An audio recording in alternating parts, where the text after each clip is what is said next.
Tinungo namin ang pinakadulong bahagi ng Magpet sa probinsya ng Cotabato. Ito ay para matikman ang isang halaman na hindi natin karaniwang nakikita. Mula Kidapawan City ay bumiyahe kami ng mahigit 1 oras patungo dito sa Barangay Manobo. Bumungad sa amin itong napakadulas na daan. Isang pagkakamali lang ay pwede kang matumba o di kaya mahulog sa bangin. Ilang minuto ang lumipas ay narating namin ang Sitio Linaysing. Sa kasamaang palad ay bumuhos ang ulan. Naging madulas at mas naging maputik ang daan. Ang kabundukan ay binalot ng makakapal na hamog. Gayunpaman ay nagpatuloy pa rin kami sa aming paglalakad. Pagkalipas ng 20 minutong lakaran ay narating na rin namin ang sitio kung saan matatagpuan ang ibabahagi kong halaman. Abot na dari sa Sitio Punong. So, gikan sa Linaysing mga pila ka minuto pre? For mga 15 to 20 minutes. 15 to 20 minutes. So, we hike 15 to 20 minutes para makaabot dari sa Sitio Punong.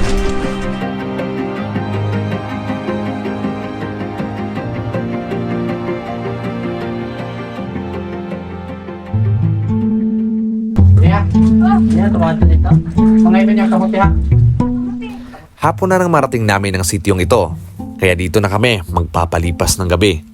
Bukas ng umaga ay kukuha na kami ng watergrass. So nanay mo ang kayumtang dari sa bukid. Oh. Hello.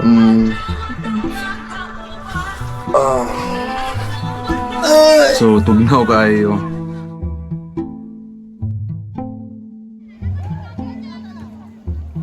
Kinaumagahan ay nagulat ako nang may nagsidatingang mga tao.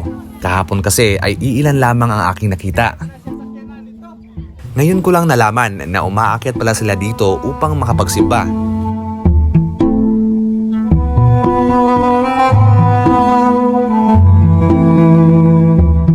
Pagkatapos naming manampalataya ay naimbitahan akong kumain kasama nila. Napagplanuhan namin na pagkatapos namin kumain ay kukuha na kami ng watergrass.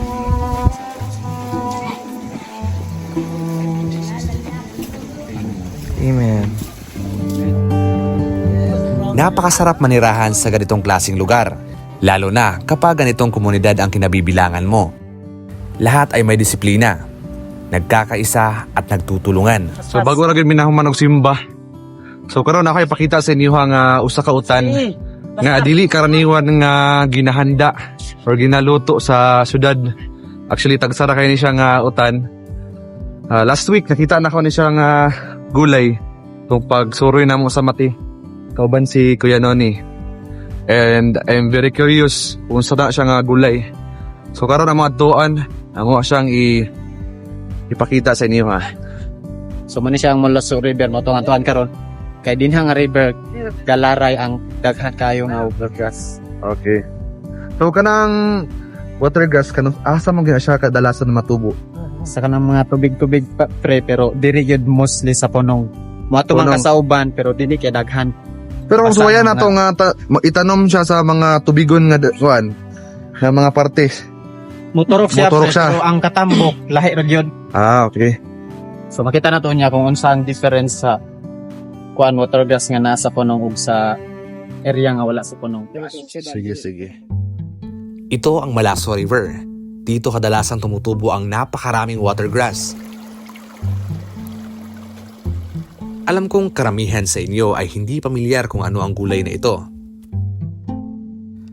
Ito'y tumutubo lamang sa gilid ng mga sapa at sa mga matubig na Kanang lugar. watergrass wala may local name ana. Watergrass wa gyud.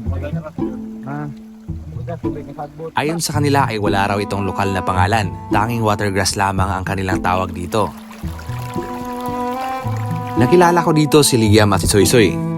Sila ay napakasipag kumuha ng watergrass. Ito daw ang paborito nilang inuulam. Say paborito nimo nga lutuan eh. Sa bawan. Minsan kumukuha ang mga lokal dito upang ibenta. Pero huwag ka na umasang aabot pa ito sa merkado. Kasi dito pa lang sa kanilang barangay ay kaya nang i-sold out ang lahat ng yan.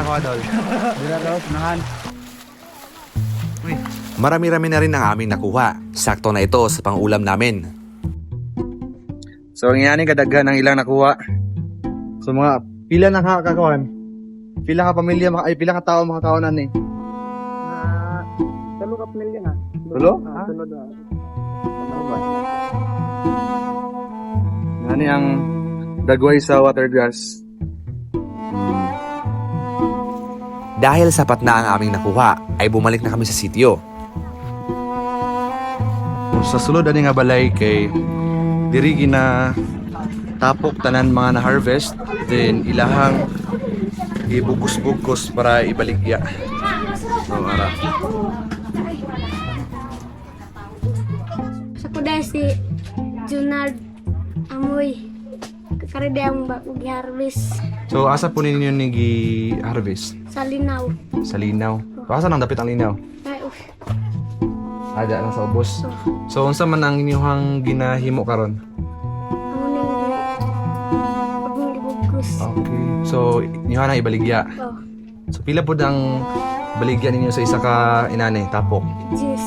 Jis. Lahat sila ay abala sa pagbugkos ng mga nakuhang watergrass. Ganito sila kasipag.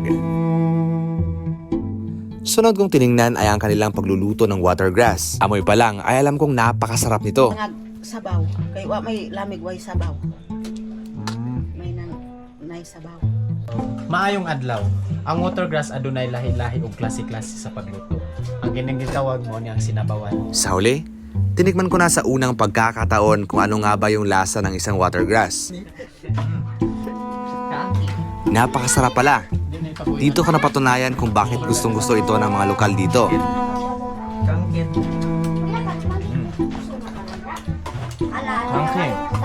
Karangke.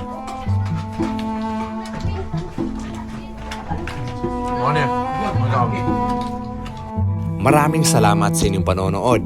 Isang karangalan na kasama ko pa rin kayo sa huling bahagi ng video ito. Marami pa tayong magagandang lugar na pupuntahan. Ako si Kevin. Hanggang sa muli.